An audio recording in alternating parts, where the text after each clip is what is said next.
अस्सलाम वालेकुम दोस्तों, मैं हूं किरण फातिमा कोरू कंसल्टेंट की जानिब से। आज हमारे साथ मौजूद हैं सर एहसन अली खान। अस्सलाम वालेकुम, कैसे हैं आप? वालेकुम सलाम, कैसी है किरण फातिमा? अल्हम्दुलिल्लाह जी, तो आज क्या what we gonna discuss today? आज हम बात करेंगे कनाडा इमिग्रेशन के हवाले से। ज़ाहिर है कनाडा इतने टाइम से चलता आ रहा है, तो आज हमारे कुछ क्लाइंट्स को बताया उसमें कुछ न्यू अपडेट्स आई हैं उसमें। जी हाँ बिल्कुल।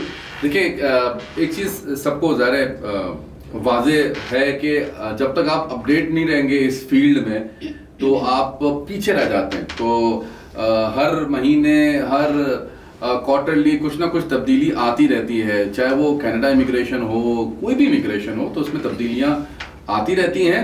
And it's very important to be a part of the system, ताकि आपको पता चलते रहे।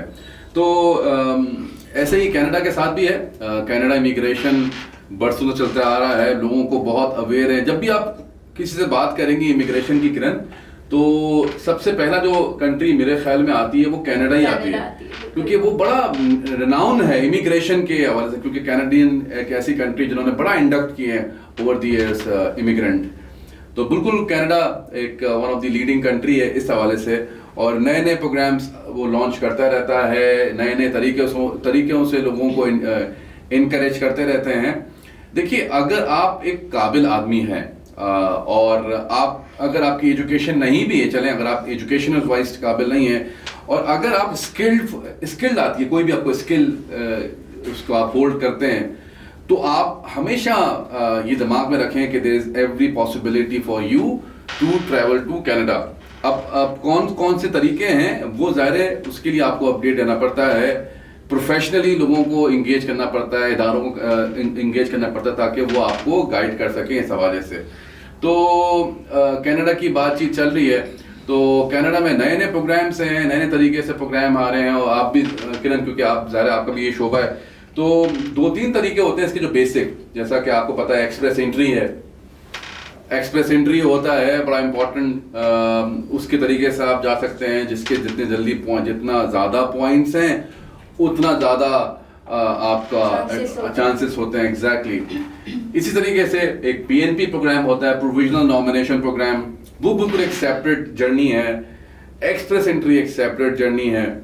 अच्छा, इसके अलावा एक तीसरा कैटेगरी भी होती है, जो कि अक्सर आपने सुना होगा, रूरल और नॉर्दर्न इमिग्रेशन पायलट प्रोग्राम, या RNIP के नाम से आपने देखा होगा, या AIPP के नाम से आपने देखा होगा, जिसमें अटलांटिक इमिग्रेशन पायलट प्रोग्राम है, जिसमें न्यू फाउंडलैंड है, न्यू ब्रंसविक है। तो ये 3 तरीके हैं बेसिकली अप्लाई करने के। ठीक है, तो अभी अगर कोई अप्लाई करना चाहते हैं, लाइक वेल एजुकेटेड जो हैं और अच्छा एक्सपीरियंस है, तो आपकी क्या उसमें सजेशन होगी कि उनको कौन से प्रोग्राम के थ्रू अप्लाई करना चाहिए? I think it's a very important question, और देखिए to give the right answer it's very important on that. बात ये है कि देखें, आप ना इस वक्त वन विंडो सोल्यूशन ना देखें किरण, क्योंकि देखें जो आई हैव टू से जो सिचुएशन है वो इतनी इनकरेजिंग नहीं है यहाँ पर। तो अब लोग जो हैं, जो जिनके दोस्त हु आर वाइज पीपल जिनसे मैं कनेक्टेड रहता हूँ, तो वो एक ऑप्शन की तरफ नहीं देखते। तो सबसे पहले तो मैं आपसे लोगों को ये बोलूँगा कि देखिए, आप मल्टीपल ऑप्शन की तरफ ध्यान दें, क्योंकि जितना मैंने किरण देखा है पिछले दिनों, जितना रश मुझे पासपोर्ट ऑफिस में देखा है मैंने, मुझे नहीं लगता कि मैंने कभी इतना रश देखा होगा पासपोर्ट ऑफिस में। तो इतना पासपोर्ट ऑफिस महीनों से आप लोग जितनी तादाद में आ रहे हैं पहले कभी नहीं थे। तो that indicates that people wants to go from Pakistan बहुत डेस्परेटली, और ये अनफॉर्चुनेट है, लेकिन बहरहाल अब वो अपने बेटर फ्यूचर के लिए, बेटर करियर के लिए मूव ऑन करते हैं। To coming back to your question जो आपने किया था, let me answer that specifically. तो देखिए, इस वक्त क्या है, मल्टीपल ऑप्शन की तरफ जाइए। अक्सर लोग क्या मिस्टेक करते हैं किरण, जो मैंने देखा है वो ये देखा है कि एक्सप्रेस एंट्री में प्रोफाइल डाल देते हैं, और उसमें क्या होता है, जैसा कि आप जानती हैं कि मुख्तलिफ प्रोविंस अटैच होते हैं। उसमें आपसे बोला जाता है कि भाई आप इसके साथ प्रोविंस में अप्लाई करेंगे, अटैच करेंगे अदर देन दी एक्सप्रेस एंट्री। तो उन्होंने वो बोलते हैं यस, वो प्रोविंस को क्लिक कर देते हैं, और उनको लगता है कि दैट्स इट, कि हमारा काम हो गया, and then they wait for the express entry to get them selected. देखिए, मैं आपको ये, और कुछ लोग, कुछ एक और कैटेगरी, एक तो कैटेगरी ये है कि वो सिर्फ एक्सप्रेस एंट्री प्रोफाइल बनाती है एंड देन दे वेट। दूसरी कैटेगरी है जो बनाती ही नहीं एक्सप्रेस एंट्री में अपनी प्रोफाइल, ये सोच के कि यार हमारा तो टाइम निकल चुका है, हम तो 35 साल के हो गए हैं, हम तो 36 साल के हो गए हैं, हम तो 40 के होने वाले हैं, अब हमारे पास क्या चांस है, हमारे तो पॉइंट्स ही 350 नहीं बन रहे या 400 भी पॉइंट्स नहीं बन रहे, ये सोच के वो अप्लाई नहीं। ये दोनों अप्रोच गलत है। मैं ये कहूँगा कि देखिए, अगर आप एक्सप्रेस एंट्री में अप्लाई करना चाहते हैं, सबसे पहला काम ये करें कि एक्सप्रेस एंट्री में अप्लाई करें, रिगार्डलेस कि आपके जितने भी पॉइंट्स हैं, 350 है, 400 है, रिगार्डलेस ऑफ दैट आप पहले अपना बनाए अकाउंट एक्सप्रेस एंट्री में। ठीक, अगर आपको लगता है कि नहीं होगा एक्सप्रेस एंट्री से इनविटेशन, फिर भी बनाइए, क्योंकि वो एक ऑनलाइन विंडो है, ऑनलाइन एक शॉपिंग मॉल है, समझ लीजिए एक ई कॉमर्स वेबसाइट ऐसा समझ लीजिए आप, कि लोग वहां पर आते हैं, लोग मतलब एम्प्लॉयर वहां पर आते हैं और परचेज करते हैं अपनी मनपसंद प्रोफाइल। तो इट्स लाइक ऑनलाइन प्रोफाइल। तो वो जब आप लगाते हैं तो मुख्तलिफ प्रोविंस की जो स्टेट नॉमिनेशन होती है उसके जरिए वो देखते हैं कि कौन सी प्रोफाइल की उनको जरूरत है। फिर रिगार्डलेस कोई कम पॉइंट्स वाला भी एक्सप्रेस एंट्री में होता है, उसको भी वो सिलेक्ट कर सकते हैं।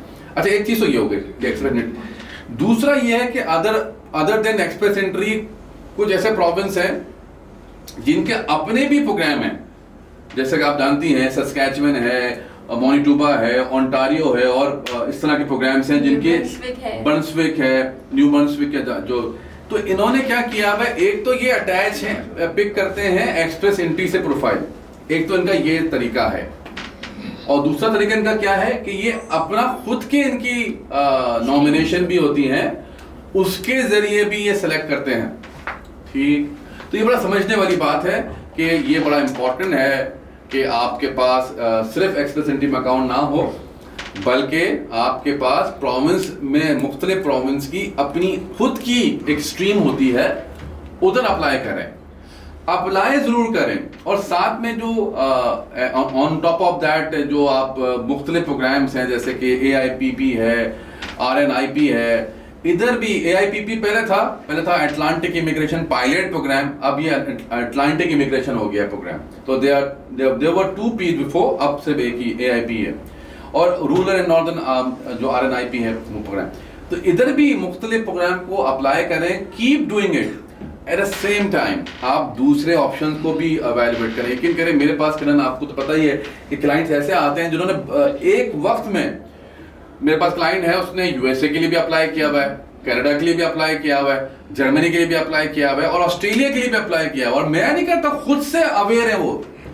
यानी एक क्लाइंट मेरा जर्मनी का भी क्लाइंट है वो, कनाडा का भी क्लाइंट है वो, ऑस्ट्रेलिया का भी क्लाइंट है वो, और साथ में मतलब Canada, Australia, Germany and USA। एक इस तरह अब लोगों में अवेयरनेस आ रही है। पिछले दिनों मेरे साथ एक लड़का था, बड़ा स्किलफुल बंदा है, वो जॉब सीकर वीजे के लिए अप्लाई कर रहा था, ठीक, जर्मनी वर्क परमिट के लिए, साथ में वो स्टूडेंट वीजे के लिए भी देख रहा है। तो देखिए, मल्टीपल ऑप्शन की तरफ देखिए हम क्या होते हैं, हम एक ही चीज पे इतनी उम्मीद लगा देते हैं किरण, और जब वो चीज नहीं हो पाती तो फिर आप ऐसा लगता है कि जिंदगी खत्म हो गई। इतनी जब आप मुख्तलिफ ऑप्शन की तरफ देखेंगे, okay if this is not working out, let me go for other option, if that is not working out, let me go for other option. तो that should be the approach actually. बिल्कुल ठीक कह रहे हैं आप। बहुत सारे लोग होते हैं आजकल, बहुत अवेयरनेस आ चुकी है लोगों में, और जहाँ तक कंसल्टेंट्स की बात होती है तो लोग कंसल्टेंट्स को चूज़ करते हुए भी बहुत कंफ्यूज होते हैं कि कौन से कंसल्टेंट्स उन्हें चूज़ करने चाहिए। तो आप बताएं लोगों को कि रिलायबल कंसल्टेंट एक कैसे चूज़ कर सकते हैं क्लाइंट्स। कभी भी किसी पे अंधा यकीन ना रखें। आप, अल्लाह ताला ने आपको अकल दी है, आप उनसे वाइस बातें करें, सोच समझ के बातें करें।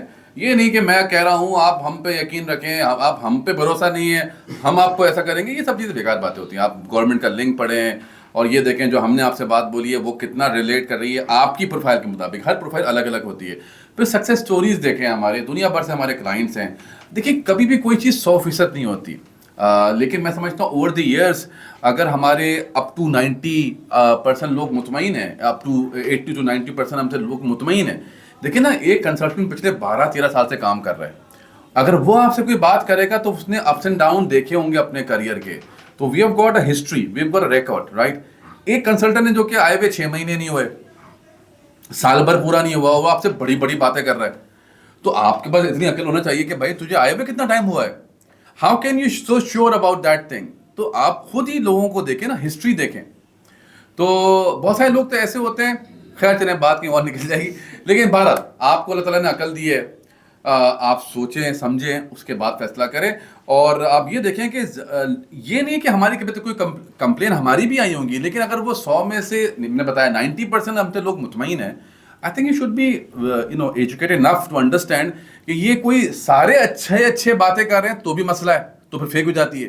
तो ज़्यादातर अच्छी बातें कर रहे हैं और कुछ नाराज खफा हैं, हो सकता है हमसे कुछ गलती हो गई हो सकता है वो एग्जैजरेट कर रहे हो, तो इतना आपको समझदारी होना चाहिए कि रियलिटी क्या है, एंड दिस इज लाइफ। तो ये दिस इज तो ओवरऑल अगर आपसे कोई ओरिजिनल चीज़ें शेयर कर रहा है तो आई think you should go for that. बिल्कुल, ये बहुत मेन पॉइंट है। और बहुत सारे लोग होते हैं सर जो ये कहते हैं कि आप डन बेसिस पर काम क्यों नहीं करते हैं, या आपकी कोई रिफंड पॉलिसी क्यों नहीं है। लाइक अगर हम सक्सेस हो गए तो वो ठीक है, अगर हमारा केस ना हुआ तो आप हमारी फीस हमें रिफंड करें। तो ये आप प्लीज उन्हें थोड़ा सा गाइड करें। देखिए मैं आपको क्या, मैं I can only have a smile on that. देखिए सबसे पहले तो बात ये है कि इस चीज़ को समझिए, यही हम लोग पाकिस्तानी लोग, इंडियन लोग और या इवन बांग्लादेश से जो हमारा भाई हैं, उनसे जब हम लोग कांटेक्ट करते हैं किसी अंग्रेज लॉयर से, यानी अगर हमारी फर्म अगर यूएसए में कोई लॉयर है अंग्रेज से बातचीत करें तो कभी जिक्र भी नहीं करेंगे रिफंड पॉलिसी का, पूछेंगे ही नहीं कि पैसे रिफंड होते भी नहीं होते। वो अंग्रेज बोलेगा है you need to pay us $2,000 and they will be very happy to pay them. और हम जब बात करते हैं अपनी फीस की तो बात आती है कि आप रिफंड हो जाएगी हमारी फीस, ये अंग्रेज से नहीं बोल पा रहे। तो ये हमारा माइंड सेट है। देखिए बात दरअसल ये है कि पहले तो ये समझिए कि there is nothing call 100%, there is nothing call done basis. ये कोई टर्मिनोलॉजी होती ही नहीं है। यानी आप डन बेसिस एक समझ लीजिए बचकाना बात है डन बेसिस। और लोग ऐसे पढ़े लिखे मैंने लोग देखा किरण, मतलब चले अगर कोई किसी की कोई क्वालिफिकेशन नहीं है तो मैं उसको उतना बुरा नहीं मानता इस बात पे, लेकिन बड़े जब क्वालिफाइड लोग बात कर रहे होते हैं ना हमसे, डन बेसिस पे करेंगे। PhD holder client, PhD holder अल्हम्दुलिल्लाह, और कहते हैं डन बेसिस पे करेंगे। तो यार आप खुद सोचें, there is nothing called done basis. Done basis कुछ भी नहीं होता, ये सब चीज़ें फजूल की बातें होती हैं। लोग आपसे लफाजी करते हैं और कुछ भी नहीं है इसके अलावा done basis. It's nothing, it's all scam, done basis nothing. अच्छा अब बात करते हैं क्या हमारी फीस रिफंड होगी कि नहीं होगी। देखिए हम आपसे कभी भी ये नहीं बोलते कि हम आपका 100% काम कर देंगे। हम आपसे बोल देंगे कि देखिए ये आपकी प्रोफाइल है, ये आपके चांसेस हैं, and we will work accordingly. If things work out तो आपका काम इंशाल्लाह हो जाएगा, नहीं हुआ तो नहीं होगा। दिस इज एब्सोल्युटली, चाहे वो कनाडा हो, ऑस्ट्रेलिया हो, जर्मनी हो, न्यूजीलैंड हो, स्टूडेंट वीज़ा हो, बिजनेस वीज़ा हो, हमारा एक ही तरीके से हम बात करते हैं। और आपको ये बात समझना चाहिए, देखिए हमारा एक इदारा है, वहाँ पर लोग काम करते हैं, यहाँ के एक्सपेंसेस होते हैं, तो जो पैसे होते हैं आपके वो रिफंड नहीं हो सकते। और आपने एक मखसूस हमें अमाउंट दिया होता है, यानी कि ऐसा नहीं है कि अगर हम फर्ज कीजिए हमारी फीस एक सर्टेन अमाउंट है तो हम आपको उसका 20% इनिशियली चार्ज करते हैं। यानी कि अगर हमारी जो भी फीस हमारी है तो हम आपसे 20% ही चार्ज करेंगे ना। उसके बाद अगर अल्लाह ना करे डिक्लाइन आ गया तो हम आपसे 80% चीज़ें डिमांड तो नहीं कर रहे कि हम हमें आपका डिक्लाइन हो गया है केस, लेकिन हमें आप रिमेनिंग फीस दें, हम आपसे कभी डिमांड नहीं करते। इसी तरीके से ये इलॉजिकल होता है कि क्या हमारी फीस रिफंड कर देंगे आप क्योंकि हमारा केस डिक्लाइन हो गया, अल्लाह ना करे अगर हो जाए तो ये बिल्कुल आई थिंक हम लोग प्रोफेशनल इदारे में एनवायरनमेंट में काम करते हैं तो इस तरह की बचकाना बातें नहीं होना चाहिए। और समझदारी से अगर आप चीज़ों को अंडरस्टैंड करेंगे तो I don't think so कि there won't be a problem. I hope काफ़ी क्यूरीज जो होंगी वो हमारे क्लाइंट्स की क्लियर हो गई होंगी। हमारा वीडियो बनाने का पर्पस ही यही है क्लाइंट्स को अवेयरनेस देना कि बहुत सारे आजकल स्कैम्स होते हैं और डन बेसिस के नाम पे, रिफंड पॉलिसी के नाम पर स्कैम्स होते हैं। तो हमारा मकसद यही है कि लोगों को अवेयर करना और उन तक अवेयरनेस फैलाना ताकि वो ऐसे स्कैम से बच सकें। नेक्स्ट टाइम और टॉपिक्स पर हम हाजिर होंगे, तब तक के लिए अपना ख्याल रखिएगा। अल्लाह हाफिज़।